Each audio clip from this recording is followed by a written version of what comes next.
नमस्कार दोस्तों, आपका स्वागत है अपने YouTube चैनल PFP में। आज 23 नवंबर 2021 को मार्केट का सेंटिमेंट क्लियरली पॉजिटिव नज़र आता है। निफ्टी 50 17,500 के ऊपर है, 0.5% की तेज़ी दिखाई पड़ती है। निफ्टी बैंक 37,000 के ऊपर है, 0.39% की तेज़ी। निफ्टी मिड कैप के बारे में बात करें तो 1.76% की शानदार रिकवरी नज़र आती है, जिसके कारण AD रेशियो भी हमें एडवांस के फेवर में जाता हुआ नजर आया, जो कि ऑफकोर्स मार्केट के लिए एक पॉजिटिव बात है। कमोडिटी के बारे में बात करें, क्रूड ऑयल फ्लैट ट्रेड कर रहा है। नेचुरल गैस में 4.5% की तेज़ी है। पिछले कुछ दिनों में नेचुरल गैस आपको बहुत ही ज़्यादा वॉलेटाइल नज़र आता है। गोल्ड में आधे % की गिरावट है। सिल्वर ऑलमोस्ट 2% नीचे नज़र आता है। करेंसी मार्केट के बारे में बात करें तो फिलहाल करेंसी मार्केट में ओवरऑल आपको एज अगेंस्ट $, रुपी साइडवेज ही होता हुआ नजर आया। कोई बड़ा जंप या कोई बड़ा फॉल हमें पिछले 1-2 हफ्ते में देखने को नहीं मिला है, और फिलहाल भी हमें रुपी स्लाइटली नेगेटिव में ट्रेड करता हुआ नजर आता है। ग्लोबल इंडेक्सेस के बारे में बात करें तो ग्लोबल इंडेक्सेस आपको रेड नजर आते हैं, गिरावट में नजर आते हैं। निफ्टी के इंट्राडे चार्ट पर हमें क्लियरली पता चलता है शुरुआत बहुत बुरी देखने को मिली। कल क्लोजिंग 17,450 के आसपास हुई थी, और प्री ओपनिंग में तो 17,150 के आसपास लेवल देखने को मिले थे। मैं जनरली प्री ओपनिंग देखता नहीं हूँ एज अ ट्रेडर, ये मेरा वन ऑफ द रूल है कि भाई प्री ओपनिंग नहीं देखना है।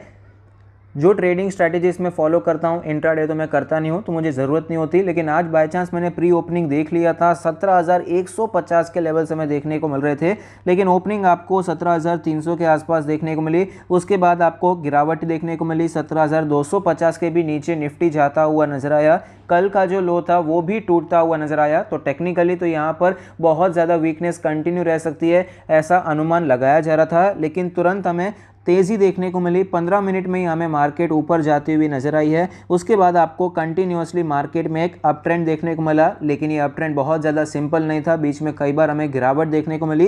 तो ओवरऑल आज का दिन बहुत ही ज़्यादा वॉलेटाइल रहा है, लेकिन स्लाइटली ऊपर के साइड पे हमें यहाँ पर बायर्स नज़र आता है। ऊपर के साइड पे क्लोजिंग देखने को मिली है। यहाँ पर एक और चीज़ मैं आपको दिखाना चाहूँगा, इंट्राडे लेवल पर जैसे ये रेजिस्टेंस हमें टूटता हुआ नजर आया, वैसे ही आपको मार्केट में स्ट्रेंथ बढ़ती हुई नजर आई। मार्केट यहाँ पर कंसोलिडेट करने की कोशिश कर रहा था, रेजिस्टेंस ले रहा था तकरीबन 17,450 के आसपास लेवल पर। उसके बाद हमें एक अच्छी तेज़ी देखने को मिली, 17,500 के लेवल से हमें आज दिखाई पड़ते हैं, और क्लोजिंग भी हमें स्ट्रांग नजर आती है। तो ओवरऑल आज का दिन आपको एक अच्छा देखने को मिला। तो क्या मार्केट वापस आपको जंप होती हुई नजर आएगी, वापस आपको तेज़ी देखने को मिलेगी? तो मेरे हिसाब से ये जो जंप आपको आज नजर आता है वो बहुत ज़्यादा एक्सपेक्टेड था, क्योंकि 17,200 का जोन एक स्ट्रॉन्ग सपोर्ट जोन है। मैंने आपको पहले कई बार बताया है, क्योंकि यहाँ पर पहले भी सपोर्ट लिया था निफ्टी ने, कंसोलिडेट किया था, ट्रेड किया था, समय बिताया था। तो ये लेवल एक्सपेक्टेड है कि यहाँ से आपको बाउंस बैक देखने को मिलेगा। इसका मतलब ये नहीं है कि वापस मार्केट बुलिश हो चुकी है, एक बाउंस बैक देखने को मिला है, तो ये एक अच्छी बात भी है। क्योंकि अगर आज भी ये लेवल हमें टूटता हुआ नजर आता है, इसका मतलब है कि मार्केट में एक्चुअली कुछ तो गलत चल रहा है, जो कि हमें नहीं पता है। FIIs यहाँ पर कुछ सेलिंग कर रहे हैं, कुछ बड़ा रीजन है, क्रैश वाली सिचुएशन बनती हुई नजर आती है। तो सपोर्ट्स को मार्केट रिस्पेक्ट कर रहा है, उसका मतलब है कि जो चल रहा है नॉर्मल मार्केट है। गिरावट होती है, चलता है, लेकिन अगर कंटिन्यूअस गिरावट होती है, सपोर्ट्स को बिल्कुल भी मार्केट ध्यान में नहीं रखता, नीचे ही आता जाता है, उसका मतलब है कुछ सीरियसली यहां पर आपको बुरा देखने को मिला है, क्रैश वाली सिचुएशन दिखाई पड़ती है। लेकिन फिलहाल मार्केट ने आज सपोर्ट लिया, तो अच्छी बात है। तो अभी फिलहाल जो मार्केट नजर आता है आपको ओवरऑल वीक ही नजर आता है। स्लाइटली शॉर्ट टर्म यहाँ पर जो अगर व्यू है तो आपको वीकनेस ही दिखाई पड़ेगी। यहाँ पर ये जो ट्रेंड लाइन है, जब तक ये ट्रेंड लाइन नहीं टूटती है तब तक हमें ज़्यादा बुलिश नहीं होना है। और ये ट्रेंड लाइन अप्रॉक्सीमेटली फिलहाल के लिए तो 18,000 के आसपास बनकर आती है, 17,900 18,000 के आसपास है। तो फिलहाल यहाँ पर जो बाउंस बैक आपको देखने को मिला काफ़ी ज़्यादा एक्सपेक्टेड था, हेल्दी बाउंस बैक है। यहाँ पर निफ्टी अभी फिलहाल 18,000 का स्ट्रॉन्ग रेजिस्टेंस है, उससे पहले भी 17,600 17,800 के भी लेवल्स आपको स्ट्रॉन्ग रेजिस्टेंस की तरह दिखाई पड़ेंगे। तो फिलहाल यहां पर शॉर्ट टर्म ट्रेडर्स के लिए निफ्टी अभी बाय ऑन डिप्स नहीं हुआ है, सेल ऑन राइज हो चुका है। इंट्राडे बेसिस पे कोई ट्रेड्स लेता है तो सेल ऑन राइज पे यहां पर ज़्यादा फोकस करना चाहिए बजाय कि बाय ऑन डिप्स, क्योंकि अभी निफ्टी का नेचर, निफ्टी का जो बायस है स्लाइटली डाउनवर्ड्स दिखाई पड़ता है। तो फोकस लॉन्ग टर्म इन्वेस्टिंग पे करना है। बहुत से क्वालिटी स्टॉक्स अच्छे प्राइस पर आ चुके हैं, जिन्हें आप एक्यूमुलेट करने के बारे में सोच सकते हैं। न्यूज़ के बारे में बात करें तो रिसेंटली एयरटेल ने अपने प्राइसेस बढ़ा दिए थे। वोडाफोन आइडिया ने भी अपने मोबाइल रिचार्ज प्लान में प्रीपेड यूज़र्स के लिए प्राइसेस बढ़ा दिए गए हैं। तो अभी जियो ने अब तक यहाँ पर ऐसा कोई खास अनाउंसमेंट नहीं किया है। एयरटेल में भी आपको एक अच्छी तेज़ी देखने को मिली। वोडाफोन आइडिया भी हमें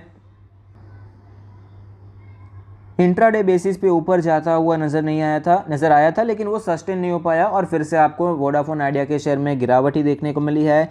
ग्रीव्स कॉटन ई मोबिलिटी आर्म ने अपने लार्जेस्ट ईवी हब को तमिलनाडु में लॉन्च कर दिया है, तो बहुत ही अच्छी बात है ग्रीव्स कॉटन के शेयर होल्डर्स के लिए।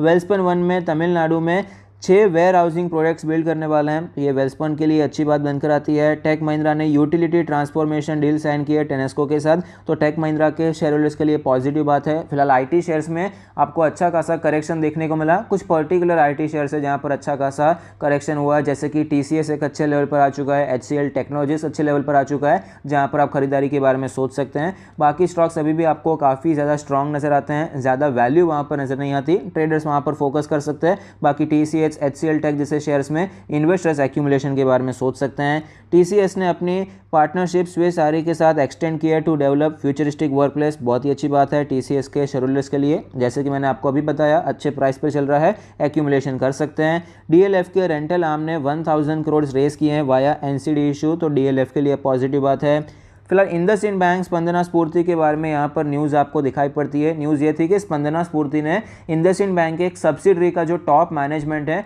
उनको हायर किया है, वो अपनी कंपनी में लाना चाहते हैं, उन्होंने हाँ भी बोल दिया है। तो अभी यहाँ पर स्पंदना स्फूर्ति ने अनाउंस तो कर दिया, इंडसइंड बैंक अभी ये कह रहे हैं कि ऐसे जल्दी हम नहीं छोड़ने वाले, इतना ज़्यादा जल्दी इन्हें रिलीव नहीं कर पाएंगे, टाइम लगता है। ऑफकोर्स टॉप मैनेजमेंट है, तुरंत ऐसे निकल जाएंगे ऐसा नहीं चलता, उनका एक टाइम लिमिट होता है। तो फिलहाल यही सारी चीज़ें आपको इन दोनों शेयर्स में दिखाई पड़ती है। तो अगर आपकी वीडियो अच्छा लगता है तो प्लीज़ कोई फीडबैक दीजिए। Thank you, stay happy, happy investing.